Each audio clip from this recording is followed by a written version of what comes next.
Oke, assalamualaikum warahmatullahi wabarakatuh. Perkenalkan, nama saya Jaludin. Pada video kali ini kita masih membahas tentang rekayasa perangkat lunak yang berfin dan modeling. Nah, pada video sebelumnya kita sudah bahas tentang skenario bus dan juga kelas model. Dan sekarang kita bahas dua jenis.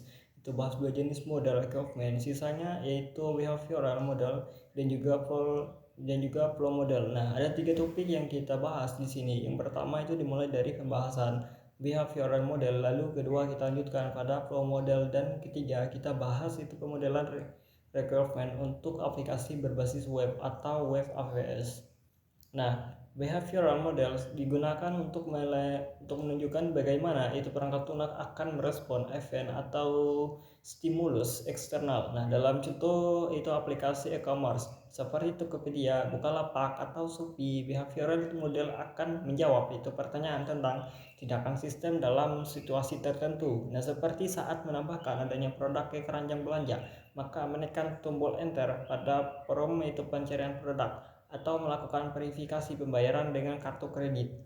Nah, untuk membuat behavioral model itu langkah-langkah umum yang dapat diikuti adalah sebagai berikut. Itu yang pertama ya teman-teman. Yang pertama itu evaluasi semua use case untuk memahami untuk interaksi itu dalam sistem.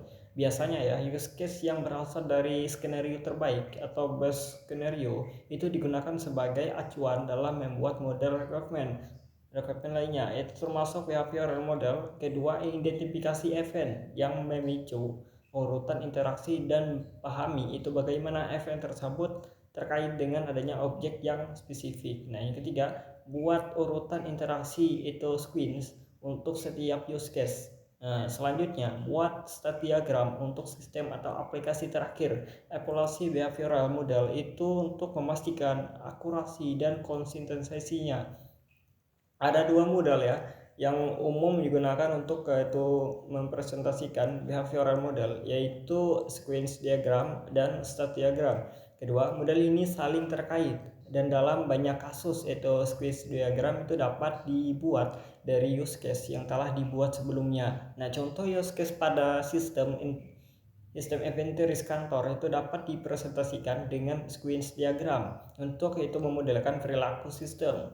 Dalam use case, fokus itu pada skenario atau itu urutan interaksi yang terjadi dalam sistem, identifikasi event-event yang terjadi dan respon sistem terhadap setiap event tersebut. Nah, sequence diagram itu menggambarkan adanya interaksi antara pengguna, staff wave, browser, dan sistem inventaris. Nah, screen diagram itu dibaca dari kiri ke kanan dan atas ke bawah. Pada diagram ini yaitu pengguna atau staff ditunjukkan dengan ikon user, dan setiap panah yang berasal dari pengguna merupakan itu event yang membutuhkan adanya respon.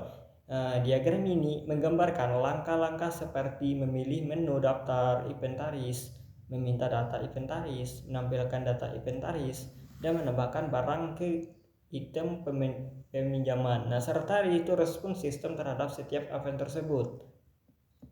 Nah, sintaks dalam penulisan sequence diagram itu menggunakan adanya gambar dan simbol. Diagram ini terdiri dari aktor staff, yaitu objek atau web browser dan sistem. Nah, dan event garis putus-putus yang menandakan adanya elements, event, dan respon. Terdapat itu 5 simbol atau notasi lain yang umum digunakan dalam sequence diagram, seperti adanya action of korelasi untuk menunjukkan adanya penerimaan atau pemberian respon, message yang menandakan adanya event yang respon dengan garis putus-putus, itu goal condition itu digunakan untuk adanya memberikan keterangan tentang kondisi yang harus dipenuhi agar pesan dapat itu diteruskan. Nah, simbol X itu menunjukkan adanya objek discretion atau penghancuran objek setelah tugasnya selesai.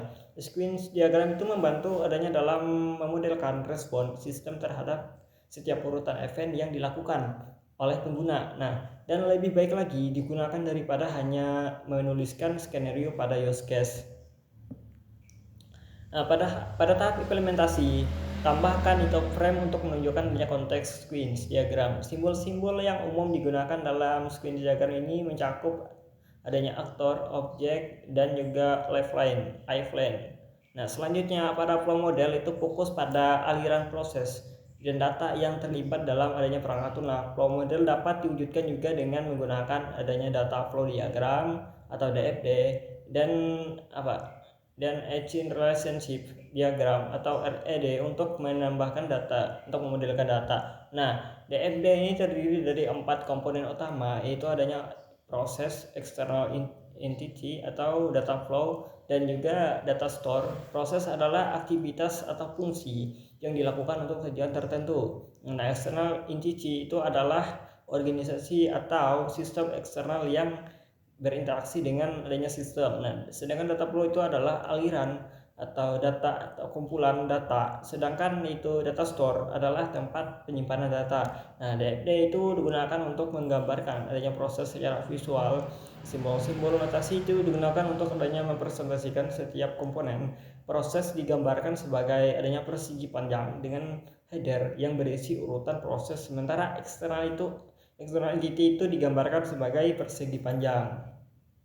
Nah, simbol data store biru atau data flow adalah garis dengan panah, dan aktor adalah external entity. DFD digunakan itu untuk memodelkan aliran, proses, dan data dalam sistem. Penggunaan pula atau pipeline atau pattern dalam analisis rekrutmen itu dapat mempercepat proses adanya pengembangan perangkat lunak. Pula adalah solusi yang dapat digunakan kembali untuk masalah yang muncul secara berulang. Nah, mengikuti idenya pula yang sudah ada dalam pengembang perangkat lunak lebih baik itu daripada membuat dari nol. Nah, contoh pula yang umum adalah pula checkout pada aplikasi e-commerce, pada website e-learning, atau pula pada sistem perpustakaan. Nah, document modeling itu untuk aplikasi berbasis web tidak berbeda yaitu dengan aplikasi lainnya. Namun ada pemodelan khusus yang berlaku untuk aplikasi web. Web developer itu seringkali kurang peduli terhadap analisis yaitu requirement dan lebih fokus pada teknis pengembangan website. Nah, hal ini dapat itu mengakibatkan banyak aplikasi website yang gagal memenuhi harapan pengguna. Nah, kedalaman analisis requirement dan pemodelan ini untuk aplikasi web dipengaruhi oleh kompleksitas aplikasi, jumlah itu stakeholder, ukuran tim pengembang, pengalaman tim, dan ketergantungan itu organisasi terhadap aplikasi web tersebut.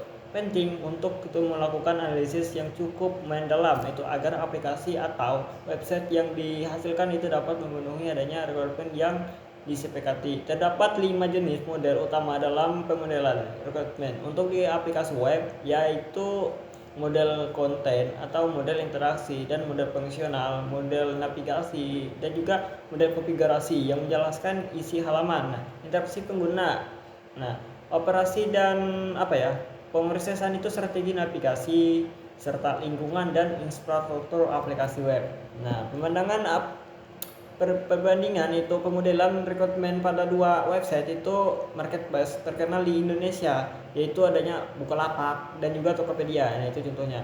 Meskipun keduanya itu menjual produk yang sama, mereka memiliki strategi itu penyajian konten yang berbeda, seperti pengelompokan informasi dan penggunaan istilah yang berbeda. Nah, model fungsional dan model interaksi itu juga berbeda antara kedua marketplace tersebut. Terlihat dari fitur seperti adanya tombol tawar dan promo cashback. Dalam hal desain interaksi, itu Bukalapak lebih menekankan tombol. Nah, beli sekarang. Itu contohnya ya. Pasti ada di Bukalapak itu kan sering kita melihat adanya itu tombol beli sekarang ketika kita ingin memesan sesuatu. Sementara Tokopedia itu mengarahkan pengguna untuk menambahkan ke keranjang terlebih dahulu. Hal ini juga menunjukkan perbedaan strategi, di mana Bukalapak lebih fokus pada transaksi itu langsung, sedangkan Tokopedia ingin pengguna melihat lebih banyak produk sebelum membeli. Nah, model navigasi berbeda, itu dengan Bukalapak menggunakan adanya drop down menu dan icon itu tautan kategori, sedangkan Tokopedia itu menggunakan mega menu tanpa banyak icon. Nah, keputusan pemilihan strategi tersebut ini seharusnya itu didasarkan pada analisis kebutuhan yang ada. Nah, demikian teman-teman video yang dapat saya sampaikan. Saya mohon maaf apabila ada kesalahan dari saya ucapkan terima kasih banyak. Assalamualaikum warahmatullahi wabarakatuh.